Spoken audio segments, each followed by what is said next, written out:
Date with a Debut is a Words and Nerds and Breathe Art podcast co-production, recorded on a Wagbical country.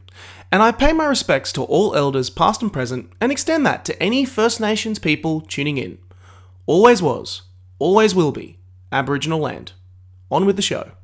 Max facing her brain surgery is something that I have lived experience with. I was keen to, draw on my experience, which was basically, as cliche as it sounds, the things that are important in life being drawn into sharp focus.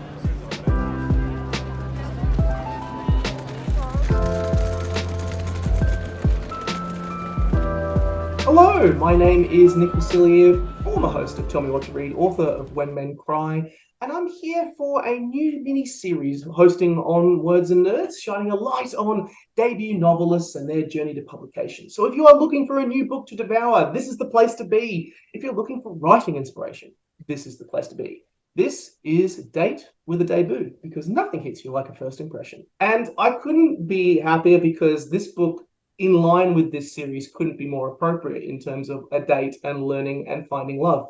Because I'm joined this morning by Karina May, digital marketer, espresso martini drinker, and her book Duck and Orange for Breakfast is published by Macmillan, which at the time of us recording is only a few days from release. But for our audience, it will be out in the world for them to enjoy. Karina, welcome. Thank you. Thank you so much for having me, Nick. I'm delighted to be here. Well, you're very welcome. And in typical date fashion, start off by telling us a little bit about yourself and how you came to start this writing journey. So I think you said in the intro there, I'm a digital marketer now, but I actually studied communications at university.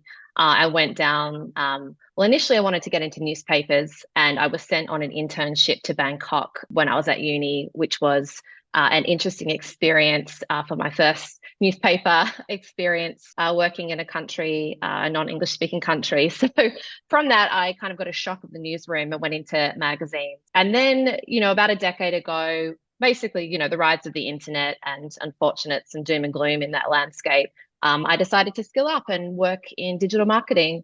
And I think it was there where I was still writing copy, but just not the long form copy, where I started to get a bit of a creative itch for writing again. And I'd never even considered creative writing. I was always a big reader.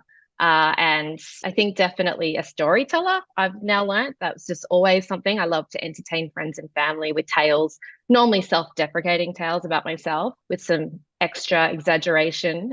So I signed up to a writing course at Australian Writers Centre, which was a 6-month write your novel course, and basically learnt how to structure a novel, which was very different from kind of the scratchings I had been doing to date, and got addicted.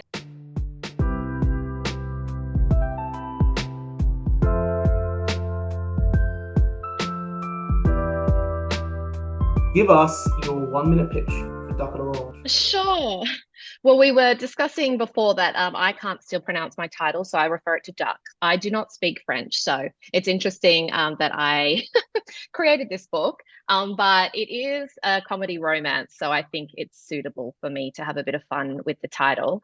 And it follows Maxine Mayberry, or Max, who we meet at, the hardest time in her life. She has just found her long-term boyfriend in bed with another woman, and not good, and also diagnosed with a brain tumor. So it definitely has some serious themes. But I think with this book, I wanted to kind of tackle some serious things in a non-serious way and lightly. And I find when I'm going through tough times that it's humor that gets me through. So the story follows Max as she moves in with her best friend, Alice, who signs her up for Tinder as a distraction to kind of while away the weeks in the lead up to the surgery and also to get over her heartbreak.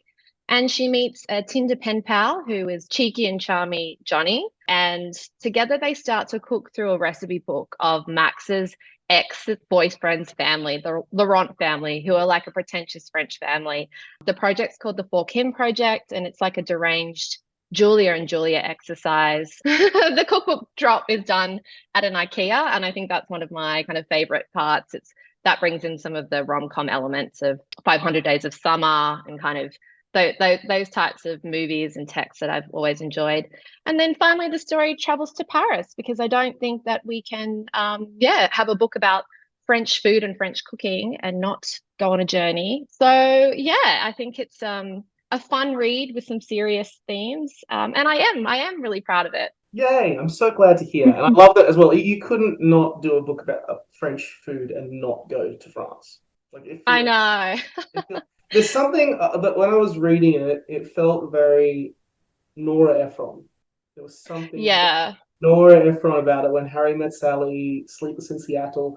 It's the sort of love that feels very lived in, which I absolutely love. And I find it such an interesting book because, again, it is like romance comedy. And there is this dynamic of the love developing for the majority of the story online. I'll keep that the second half light for spoiler reasons, obviously. But you've got the cooking and the gustatory heights that is delivered with all of that. But there's also a clock. Yeah. The clock Yeah. that Max has a brain tumor, and I get a sense that there was something you wanted to address a little bit more with this book. There is romance and comedy, but there is that kind of clock as well in the background. Yeah, totally. I think and firstly, like the Nora Ephron compliment is obviously just, everything that I strive for. I love Nora Ephron. I think there's multiple references in the book. Yeah, and I love Heartburn, which also is a book that's filled with a lot of recipes. And I think subconsciously kind of that made its way into the plot. But I think it was really important for me when I'm watching or reading romance, rom-coms specifically, that I love the whimsical, sparkly, fun element, but just as much I love the honest, real, pragmatic protagonist. So I think that is definitely, what I was trying to achieve in this book. So yeah, Max, I guess, facing her brain surgery is something that I have lived experience with. So I was keen to, I guess, draw on my experience, which was basically, facing something that was scary and the things that, as cliche as it sounds, the things that are important in life, being drawn into sharp focus and thinking about the things that you actually want out of life. And then a step further for that is making sure that you really feel that you deserve those things as well. So this story, the serious themes are kind of, the self-worth and self-discovery and giving yourself permission to strive and to sparkle. So I think the serious themes really lend themselves well to the sparkly element because Max deserves the magical life. She deserves Paris, she deserves all the color. So that's what I was hoping to bring in with this story. And she deserves Johnny. Just And she deserves Johnny. Yeah. so, character question: Max and Johnny. Oh my god. Okay, such an interesting dynamic. Because also, again, especially for the majority of the book, they actually don't meet. It's all communicated online. How did these characters come into your life? And for the love of God, just tell me about Johnny, because I think I like the idea of the anonymous Tinder pen pal. I know Tinder is like famous for, lots of other things and maybe not so much that magical meeting. But I think there's something in that anonymous connection where you reveal parts of yourself because it feels safe. So I really wanted to explore that. And then I guess the not meeting thing is just that build up of tension. yeah, I'm not going to give away spoilers if they do meet, but I again love You've Got Mail. So I think I was drawing on a little bit of that and all those near misses, which is why I also love the whole cookbook drop thing. Of course, it would have been easier for them to simply meet up, but there wouldn't have been much fun in that. And Johnny, I think he's mysterious and dark, and you can tell there's some depth there, and he's charming Max with his witty one-liners. So yeah, he's basically the perfect antidote for what she needs at that time, providing reassurance, but also the what if in life that I think that she had been missing. yeah, absolutely. And the fact that I actually think that anonymity adds to the romantic element of it because you don't know everything about that person, and for some weird reason, that makes it sexier. Totally. You Um, start filling in the blanks, and then it's delightful when the blanks that you filled in actually seem to be accurate. So it's yeah, exciting. it is. I also in this kind of quick character deep dive, I want to shout out Alice just as her bestie. And also this piece of trash that you have come up with in her ex. Yeah. So Oh, yeah. I just that scene with the letter from his mum. Oh my Oh god! yeah. Just like, mate. Yeah, I mean, I think the ex, Scott Laurent, is a product of, the apple doesn't fall far from the tree. So I definitely wanted to lean into, yeah, that. But also, some early readers have said there's a scene where Max and Scott are in a hotel room, and he comes out with having used both towels, and everyone knows that Fury. So I was keen to use a lot of those small observational character details as well, just to paint a picture of who this man is. And Alice, is more than just a sidekick. I mean, she takes Max in at the hardest time in her life. And she also has, I think, a strong subplot and a love subplot. And yeah, she's kind of the sidekick that you want, I think, when you are going through something like Max is going through. But I had so much fun writing both of those characters and the whole Laurent family. The cookbook idea actually had come from something that happened like a decade ago when I was living with a flatmate. And for some reason, when she was unpacking her boxes, she found her sister's ex boyfriend's family recipe book in the boxes. And we cooked a couple of the recipes just for fun. And there was something about it that just felt so naughty and so like someone's secret, like herbs and spices, that had made their way into our hands, and we had no idea of the history. So yeah, it also felt really naughty, and kind of like a little, you know, stick it to the Laurent family, the whole exercise. So I had a lot of fun writing it. Yeah, I can see it. It comes off the page a lot. And again, I want to talk about the actual interactions as well between Max and Johnny online and the whole fork him exercise, cooking from this book. I just adore this, and I really, especially when we kind of head into that second half of the book, which we are not allowed to talk about, but just read it, everyone. But I could tell, particularly those online back and forths, you enjoyed writing that. You Yeah. really that was the word I described it was just pardon the pun. It was just delicious. Just seeing Yeah. the flirty nature, the dynamic back and forth, but also like an actual deeper connection rise between these two fascinating characters in Max and Johnny. And it also leaned into there's a lot of pieces of of media out there around the online love experience.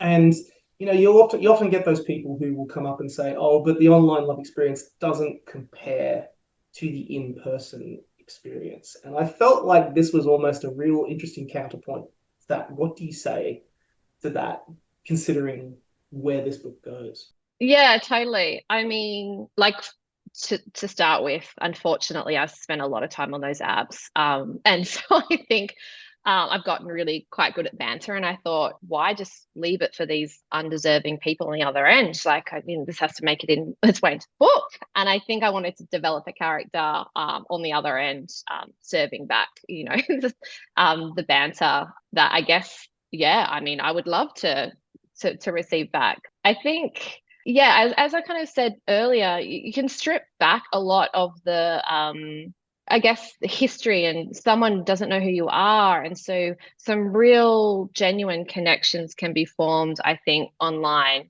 And the meetup part is whether or not that person who essentially is 2D in your phone, and you've made 3D, is that 3D version. So basically, is is the movie as good as the book? And then I think, yeah, like you've gotten to know the mind. So yeah, I think it's a really exciting way to meet someone. And honestly, it's the way that people meet people these days. So in that way, I think, there's the whimsy and sparkly part, which I kind of mentioned, but that's the practical stuff. That's how people are meeting each other in 2023. So yeah, it's important to accurately portray that on the page.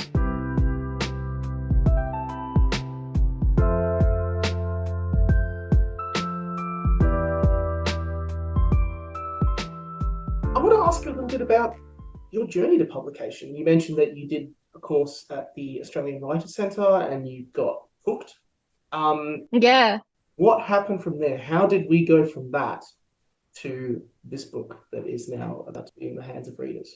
Like lots of people, it was not a linear story, path to publication. But I think from that course, I kept writing, and I definitely pitched that novel in a couple of places, including the ASA, the Australian Society of Authors pitch event, and also RWA, which is the Romance Writers of Australia. They've got some pitch events.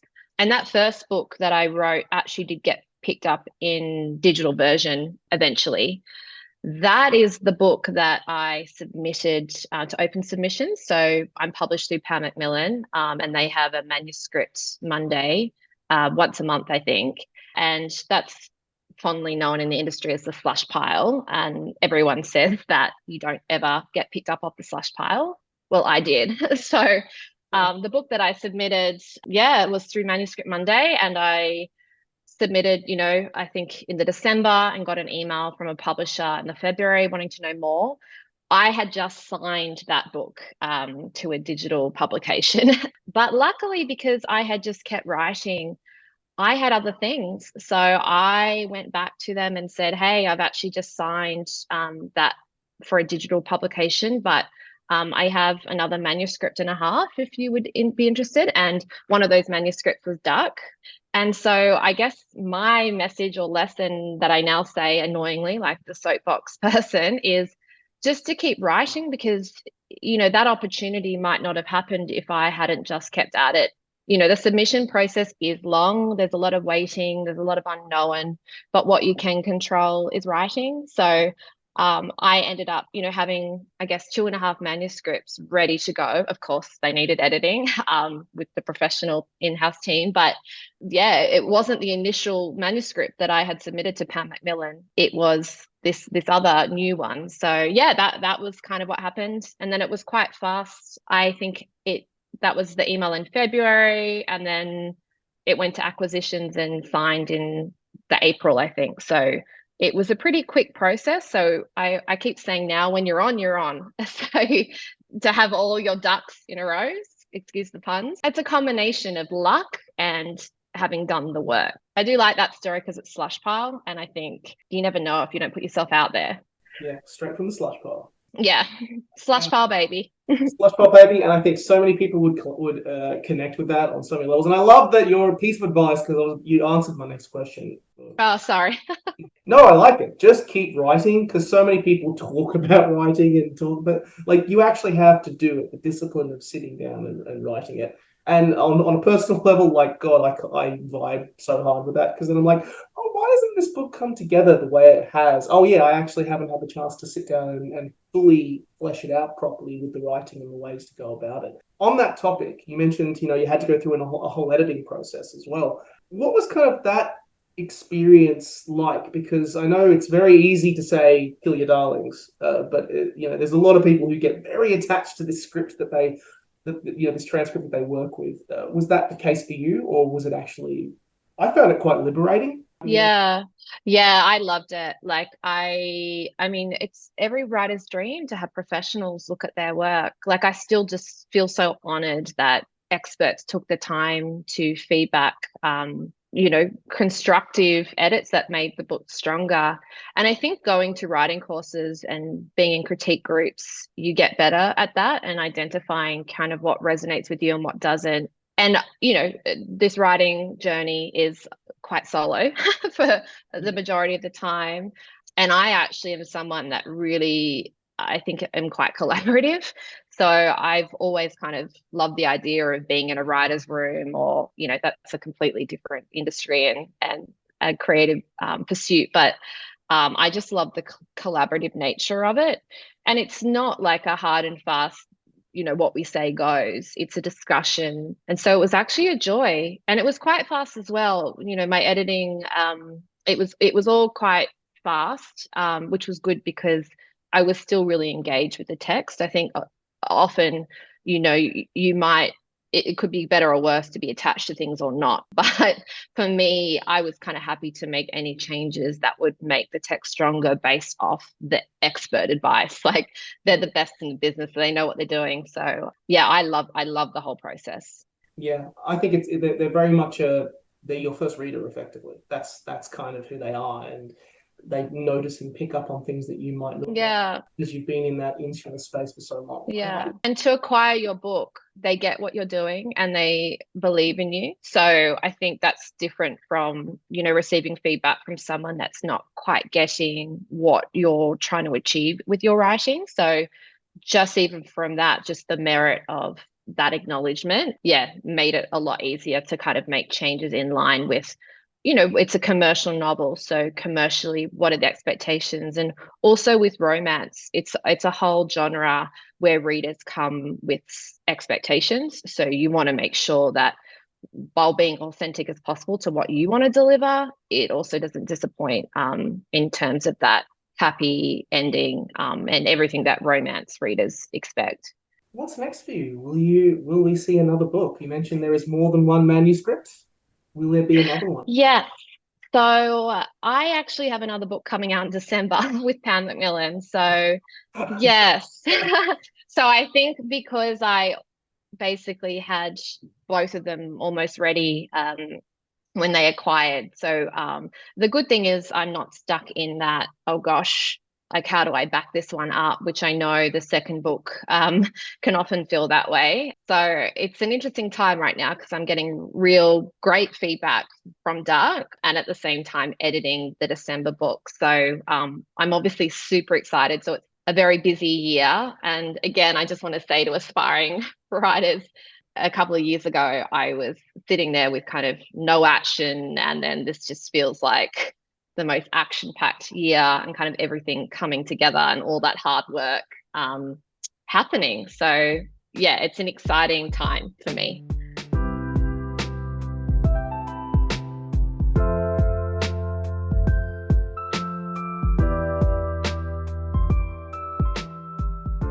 We're now at the rapid fire question part of Oh, this okay. date Yeah. podcast. So I'm now going to hit you with a whole bunch of fun books, questions, anything else. No pressure at all. What is your favorite book that you've read in the last 12 months? Oh, 12 months. I love Five Bush Weddings, which is Claire Fletcher's rom-com. Again, I love it because it's sparkly, but it's real. It's, yeah, got a lot of Australian observations.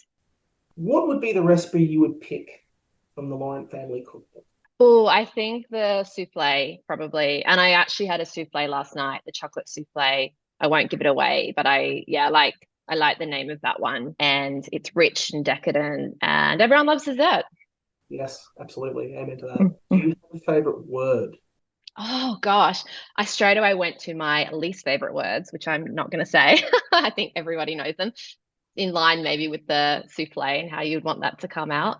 Oh, I don't know, that's hard. I've never thought of that. I think I say whimsical a lot. So I think leaning into that, yeah, anything that's otherworldly, any words around that. I love that in terms of dreamy state. So I'm gonna go whimsical. What is your favorite place? Where is your favorite place to read, rather? In bed, on the couch, or out the back in the shade on a sunny afternoon? I'm definitely a bedtime reader. And I'm someone as well that has like a stack of at least three books. So I'm one of those people that is a mood reader. So I can context switch. So I can be halfway through one book and decide that tonight, I need more of a wind down. So like probably leave the crime and pick up something that's going to like lull me to sleep. So yeah, I do most of my reading in bed. Mm, okay, I like it. Uh, what is your favorite debut book that you've ever read? Oh gosh. And now yeah, Claire Fletcher's was a debut, but I would say Genevieve Novak, um, her book No Hard Feelings, which came Uh, out last year, which is amazing. And she's got a book out, Crushing. Actually, we're going to be shelf buddies. I think it's out beginning of April as well. So that's really exciting. It's like a millennial coming of age story, very much similar to Dolly Alderton's work, who I love. And then harking back a few years, my favorite ever debut and my fangirl kind of moment is Jessica Detman's How to Be Second Best. I just love how she combines that wry voice with comedy and yeah, again, real people. So yeah, that was my favorite debut from a few years ago, and now she's auto buy, and all of those authors are auto buy for me. Once you get me once, I'm like, yep, love you. I love Genevieve Novak. I didn't read No Hard Feelings, but I got the chance to talk to her a couple of times, promoting that book, and also that cover is gorgeous. Like the cover. Yeah, and Crushing as well. Like, I got an early copy of that. But yeah, the cover of that's amazing. And I will say as well, the Australian writing community is so supportive. Obviously Genevieve, she's got her second book out, so she was able to just being so helpful and lovely to me. And so has many writers, just letting me know what to expect and things like that. The writing community in Australia is just so nice, so supportive. I see the same faces at book launches. There's a huge Instagram community, so sliding into DMs. Yeah, it's kind of what it seems from the outside. Now I'm inside, I'm like, oh wow, these people are that nice. This is amazing. Yeah, I love hanging out with authors. Authors are the best people to hang out with because they're also like they're often they can hide behind their books. Like you're not like a musician or an actor whose face is front and center. You can disappear. Totally. Yeah, that's a good, and you do hibernate for the majority of the year, right? So it's like when you're writing, you're hibernating. So that connection point, I think, is really important for inspiration as well. And you're instantly connected because it's like-minded people that I guess are the same crazy as you. They understand, what it takes, kind of the mind. I love it. Absolutely. Last question. So you mentioned in your author bio that you like guzzling espresso martinis in the name of research. Please elaborate. So I'm quite an observational, curious kind of, like so many writers. So I do get a lot of inspo from observing people. And I think a bar setting is the best because we do have a lot of dates going on. We've got lots of groups of friends. Often I am with people, but I also enjoy heading to a bar with a book or my computer. Yeah, and having a drink and just having a little watch and eavesdrop. So yeah, just always be mindful if you could see me out and about. I have to say though, I've changed from the espresso martini. I don't think it's good to guzzle those at night. So I'm more of the dirty martini olive gal now. And they're strong, so you've got to be careful. I now know that, like, say if you're out at an event and I run into you and you've got a dirty martini, I'll know that you're working. Yeah. It's the new like rose on the lapel. It's like, careful. Careful. I know what you're up to. You're watching, hunting for ideas. I could honestly chat to you all day, but I'm aware that you are incredibly busy and you have got a whole lot of events to get to and launches to do. So I'll simply finish by saying, Karina, thank you so much. It's been really great having you on the show. Thank you so much, Nick. So for everyone listening, Duck and L'Orange for breakfast will be out at the time of recording, published by Macmillan. And if you like the show, drop Words and Nerds a review. Let us know what you think and who you would like to hear from next.